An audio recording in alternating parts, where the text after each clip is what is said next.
Here's a question nobody in tech seems to want to answer. What if the best computer for most people isn't the most powerful one? Because Apple just announced the new MacBook Neo, $599, A18 Pro chip, 4 fun colors, and the tech crowd is losing their minds about what it's missing. Keyboard backlight, mechanical trackpad, uneven ports, and a chip that started life in an iPhone. But here's the thing, I think they're missing the point entirely. Apple didn't accidentally make a worse Mac. They intentionally made a different kind of Mac. And for a massive group of buyers, that difference might actually make it the most desirable Mac in the entire lineup. I'll have a link down in the description if you want to check out the MacBook Neo for yourself, but let's talk about what Apple actually built here. The MacBook Neo is not a discounted old Mac.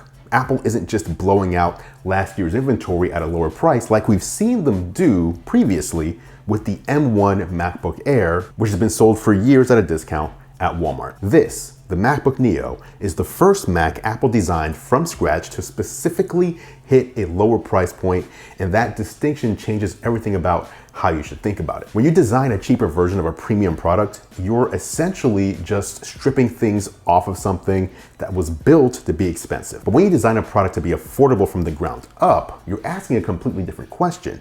You're asking, what does this person actually need, and what can we confidently remove without breaking the experience for them? And that's what the Neo is. And once you see it that way, a lot of the compromises start to make more sense. The chip is the obvious conversation starter. A18 Pro, yeah, it's the chip from the iPhone 16 Pro, and the reflexive take is phone chip equals weak laptop. But that framing falls apart pretty fast when you look at the actual numbers. You see, in single core performance, which is what drives how snappy a machine feels for everyday tasks, the A18 Pro scores around 3,500 on Geekbench 6. The M1 is about 2,350. That's nearly 50% faster. And here's the wild part. That score puts it closer to Apple's M4 chip than it is to the M1 for single core tasks. So when you're browsing, writing, streaming, hopping between apps, doing video calls, knocking out some schoolwork, this thing is going to feel fast. Not fast for the price, just fast. The phone chip punchline doesn't land when the chip in question is trading blows with Apple's recent silicon. Now, the compromises are real. The MacBook Neo doesn't have a keyboard backlight, which might be the biggest miss in my opinion. The trackpad is mechanical rather than Apple's haptic force touch. There's no ambient light sensor, so the display won't automatically adjust brightness when you walk into a darker room. One of the USB-C ports runs USB 3 speeds, but the other one only runs USB 2. And this is likely because the A18 Pro wasn't designed to have more than one USB lane, and if I had to guess personally, Apple accomplished this by using some sort of internal dongle. Apple shaved costs from a lot of places instead of gutting one major feature. And that was a deliberate design choice. The goal was to avoid any single deal breaker while still hitting that price. But here's what actually told me everything I needed to know about who this Mac is for. Watch the MacBook Neo announcement video. You probably watched it already. Go watch it again and pay closer attention. Apple spends almost half of it talking about Mac OS, not hardware specs. They talk about iCloud, iPhone mirroring, iMessage on a laptop, AirDrop, and handoff. Yes, it's meant to sell you on the MacBook Neo, but that video is also selling you an operating system. They're selling you an ecosystem. And that wasn't an accident. That was Apple signaling as clearly as they possibly can that this product is for someone who doesn't already know why they want a Mac. It's for the person who needs to be shown what macOS feels like. And now it starts at $599. So who is that person?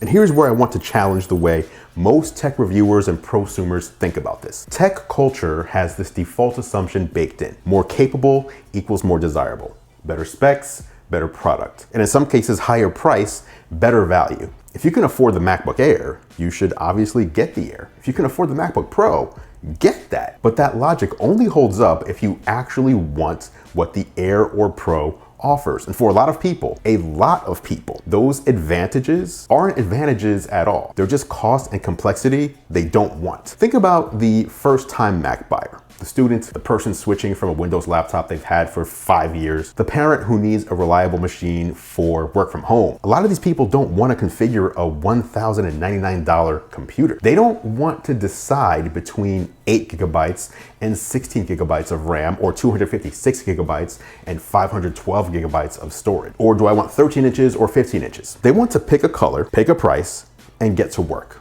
And Neo gives them exactly that. 4 colors, 2 storage tiers, 1 chip, and a price that doesn't require a conversation with their bank account. That simplicity isn't a consolation prize either. For a lot of buyers, that simplicity is the product. It is the point. And I want to go one step further because this is the part I find genuinely fascinating. A lot of buyers aren't just accepting or tolerating the MacBook Neo's limitations. They actively prefer them. Not because they don't understand what they're giving up, but because they understand it clearly and still decide, I don't want to deal with that. I don't want to pay for performance headroom I'll never touch. I don't want a machine that feels more serious than my life requires. I don't want to make a buying decision based on what enthusiasts would respect. I just need a laptop that works. That's a fundamentally different consumer psychology than what most tech reviewers and enthusiasts are used to, but it's real, and Apple is clearly betting on it. Now, to be crystal clear, I'm not saying the MacBook Neo is a great product for every need. There are people who should absolutely not buy this. If you're already on a MacBook Air or Pro and you're used to the haptic trackpad, the keyboard backlight, the Thunderbolt ports, the automatic brightness adjustment, you'll feel all those absences immediately. I know I did in my testing of the MacBook Neo. These aren't deal breakers in isolation, but they stack up into a daily ownership experience that just feels not as premium. And if you run things like virtual machines or do serious video work, run local AI, need to drive multiple external displays as part of a desk setup, or just push really heavy multitasking, Neo is going to hit a ceiling that you'll probably run into regularly. But here's the bigger picture. The MacBook Neo creates something Apple has never really had before, a genuine entry ladder into the Mac ecosystem. Someone buys this as their first Mac in high school or college, and they fall in love with Mac OS.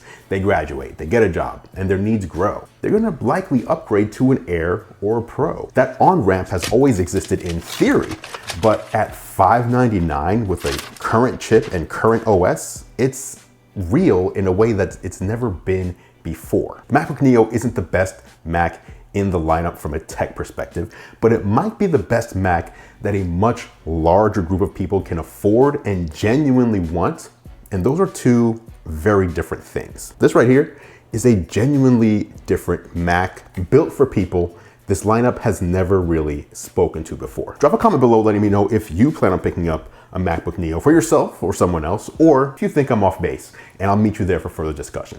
Thanks for watching as always, guys.